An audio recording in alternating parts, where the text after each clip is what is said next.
Logistician, apa kabar teman-teman semua? Semoga baik-baik aja ya. Kenalin nih, namaku Minlock alias Mimin Logistik. Dalam video ini, Minlock ingin membahas bagaimana cara melakukan ekspor di wilayah kawasan bebas. Anyway, teman-teman udah tahu belum? Apa sih pengertian dari ekspor dan wilayah kawasan bebas?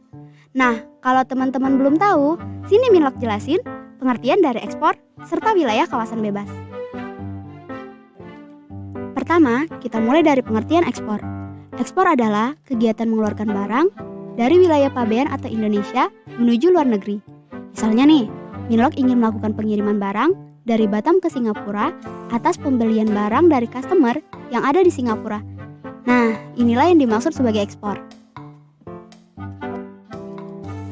Oke, sekarang kita beralih ke pengertian wilayah kawasan bebas.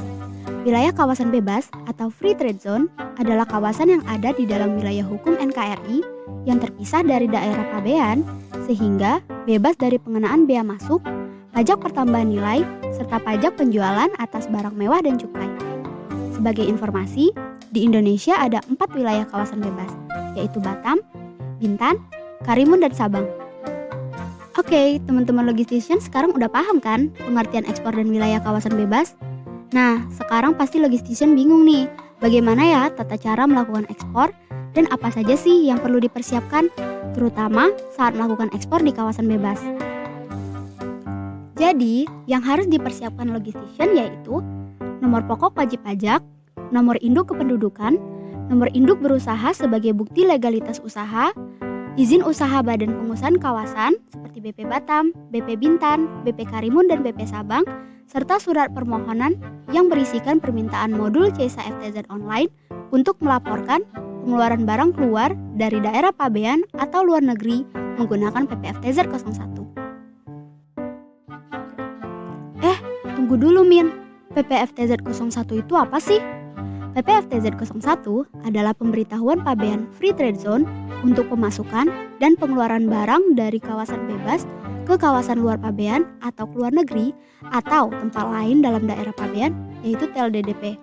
Misalnya, kita mau mengirim barang dari Batam ke Jakarta atau dari Batam ke Singapura, maka pengeluaran barang tersebut harus dilaporkan melalui CESA FTZ dengan PPFTZ 01. Oke, kita lanjut ya. Bagaimana sih alur ekspor dari kawasan bebas? Pertama, ketika kesepakatan penjualan dan pembelian terjadi, maka eksportir dan importir akan membuat sales kontrak serta membuat asuransi yang sesuai dengan kontrak penjualan tersebut. Kedua, eksportir akan menerima pembayaran dari importir sesuai dengan sales kontrak. Nah, umumnya pembayaran tersebut dalam bentuk letter of credit. Ketiga, setelah menerima pembayaran, eksportir menyiapkan dan mengemas barang serta menyiapkan jadwal pengiriman dengan jasa angkutan, bisa berupa shipping line ataupun airline. Selain itu, eksportir juga perlu nih menyiapkan dokumen seperti packing list, invoice, dan dokumen pendukung sesuai dengan karakteristik produk. Misalnya, surat karantina untuk hewan dan tumbuhan, ataupun dokumen lartas untuk produk yang terkena larangan dan pembatasan. Keempat, barang kemudian diangkut ke pelabuhan atau bandar udara oleh pengangkut. Moda transportasi yang digunakan untuk mengangkut bisa berupa truk maupun kereta api.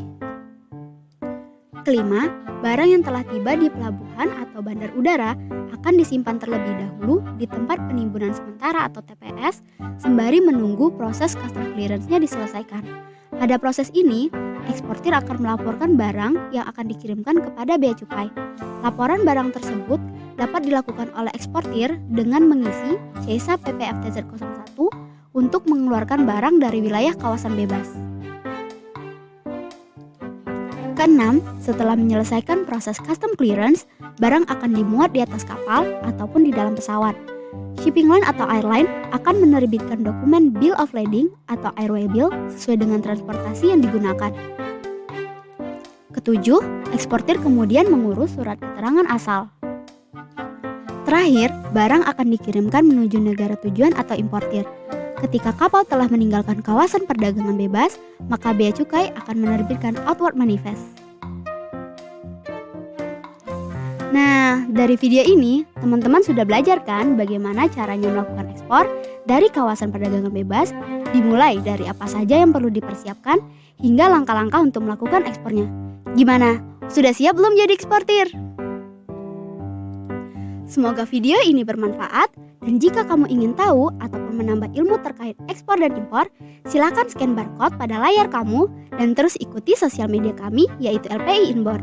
Sampai jumpa di video berikutnya. Bye-bye!